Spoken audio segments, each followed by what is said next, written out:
Pernahkah kamu mendengar tentang seorang ulama besar yang dipenjara, disiksa, bahkan hampir kehilangan nyawanya, semata-mata demi mempertahankan kebenaran? Ia bukan hanya seorang ahli fikih, tapi juga simbol keteguhan hati. Ia berdiri tegak ketika yang lain memilih untuk tunduk. Ia lebih memilih dicambuk daripada menyimpang dari ajaran Rasulullah. Namanya adalah Ahmad bin Hanbal, ulama yang menjadi pendiri mazhab Hambali, salah satu dari 4 mazhab besar dalam Islam. Tapi kisahnya bukan sekadar tentang ilmu, ini adalah kisah perjuangan, prinsip, dan keberanian luar biasa. Siapa sebenarnya Imam Ahmad bin Hanbal? Bagaimana ia tumbuh dari seorang yatim menjadi lautan ilmu yang tak pernah kering?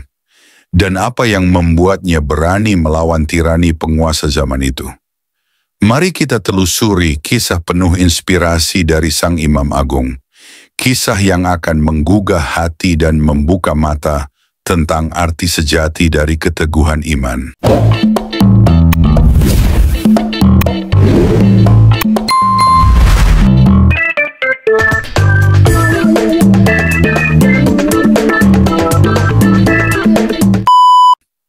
Pada abad kedua Hijriah, ketika dunia Islam sedang berada dalam masa keemasan ilmu pengetahuan, lahir seorang anak laki-laki di kota Baghdad, seorang anak yatim yang kelak akan menjadi salah satu tokoh paling berpengaruh dalam sejarah pemikiran Islam.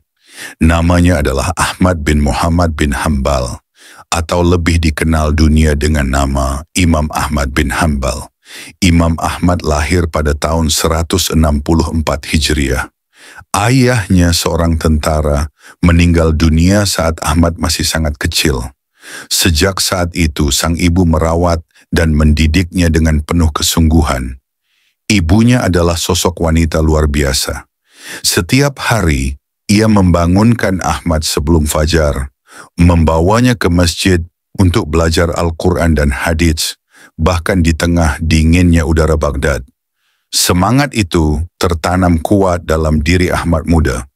Ia tumbuh menjadi anak yang rajin, pendiam, dan sangat mencintai ilmu. Ketika usianya menginjak 15 tahun, Ahmad memulai pengembaraannya dalam mencari ilmu. Ia tidak hanya belajar di Baghdad, tapi juga pergi ke Makkah, Madinah, Kufah, Basrah, hingga ke Yaman. Di setiap kota, ia berguru kepada para ulama besar.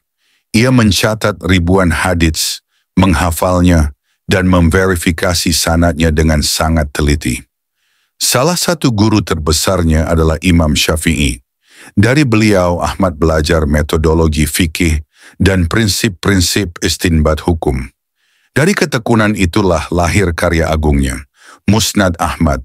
Sebuah kompilasi hadits berisi lebih dari 27.000 hadits yang ia susun sendiri selama puluhan tahun. Bukan hanya seorang ahli hadits, Ahmad juga dikenal sebagai ulama fikih. Dialah pendiri mazhab Hambali yang kemudian menjadi rujukan utama dalam fikih Islam hingga hari ini. Namun perjalanan hidupnya tidak selalu mulus.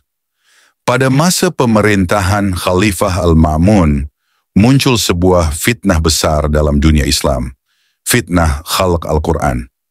Pemerintah saat itu dipengaruhi oleh pemikiran Mu'tazilah, meyakini bahwa Al-Quran adalah makhluk, bukan kalamullah. Dan semua ulama dipaksa untuk menerima doktrin ini.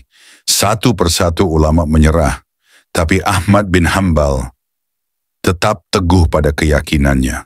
Ia dipenjara, dicambuk, disiksa di hadapan khalayak, tapi tidak sekalipun keluar dari lisannya pengakuan bahwa Al-Quran adalah makhluk. Bawa aku kepada orang yang lebih berilmu dariku yang mengatakan itu, niscaya aku akan mengikutinya, katanya tegas. Ia lebih memilih luka di tubuhnya daripada luka dalam keimanannya. Setelah bertahun-tahun penderitaan, akhirnya datanglah masa perubahan. Khalifah Al-Mutawakkil yang naik takhta membebaskan Imam Ahmad, memuliakannya, dan memulihkan kehormatan para ulama. Tapi Ahmad tidak pernah membalas keburukan dengan keburukan. Ia tetap hidup sederhana, menjauh dari kekuasaan, dan kembali mengajar masyarakat seperti biasa. Imam Ahmad wafat pada tahun 241 Hijriah dalam usia 77 tahun. Di hari wafatnya, kota Baghdad berduka. Lebih dari 800.000 orang mengantar jenazahnya. Ribuan lainnya berbaris di jalanan, menangisi kepergian seorang imam yang begitu dicintai. Jika engkau takut kepada manusia, maka engkau tak akan mampu berkata benar. Tapi jika engkau hanya takut kepada Allah, engkau akan dimuliakan meskipun dunia menolakmu. Imam Ahmad bin Hanbal. Kisah Imam Ahmad bin Hanbal adalah kisah tentang prinsip, keberanian, dan pengorbanan. Ia mengajarkan kita bahwa kebenaran tidak selalu populer dan mempertahankannya mungkin menyakitkan. Tapi dalam kebenaranlah kita akan menemukan kemuliaan abadi. Semoga kisah ini menjadi pelajaran bagi kita semua untuk tetap tegar, jujur, dan berpegang pada prinsip, meski dunia menantang. Jangan lupa like, share, dan subscribe untuk kisah-kisah inspiratif lainnya dari sejarah Islam.